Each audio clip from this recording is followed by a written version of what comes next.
యేసు 12 మందిని పంపించడం. మత్తయి సువార్త 10వ అధ్యాయం 1 నుంచి 15 వచనాలు. ఆయన తన 12 మంది శిష్యులను పిలిచి అపవిత్రాత్మలను వెళ్ళగొట్టడానికి, అన్ని రకాల రోగాలను వ్యాధులను బాగు చేయడానికి వారికి అధికారం ఇచ్చాడు. ఆ 12 మంది అపోస్తుల పేర్లు ఇవి.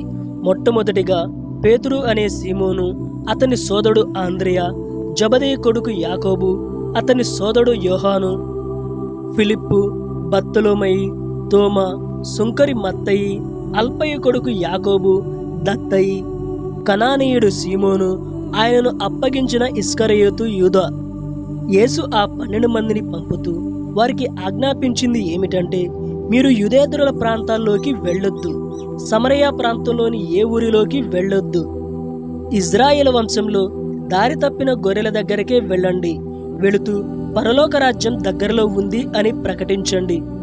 రోగులను బాగు చేయండి, చనిపోయిన వారిని లేపండి, కుష్ఠరోగులను శుద్ధి చేయండి, దయ్యాలను వెళ్ళగొట్టండి. ఉచితంగా పొందారు, ఉచితంగానే ఇవ్వండి. బంగారం, వెండి, ఇత్తడి, ప్రయాణం కోసం పెట్టే 2 అంగీలు, చెప్పులు, చేతికర్ర ఇవేవి మీ సంచిలో ఉంచుకోవద్దు. ఎందుకంటే పనివాడు తన ఆహారానికి అర్హుడు. మీరు ఏదైనా పట్టణంలో లేదా ఊరిలో ప్రవేశించినప్పుడు దానిలో యోగ్యులెవరో అడిగి తెలుసుకోండి. అక్కడ నుండి వెళ్లే వరకు అతని ఇంట్లోనే అతిథిగా ఉండిపోండి. ఆ ఇంట్లో ప్రవేశిస్తూ ఇంటి వారికి శుభం పలకండి. ఆ ఇల్లు యోగ్యమైనదైతే మీ శాంతి దాని పైకి వస్తుంది.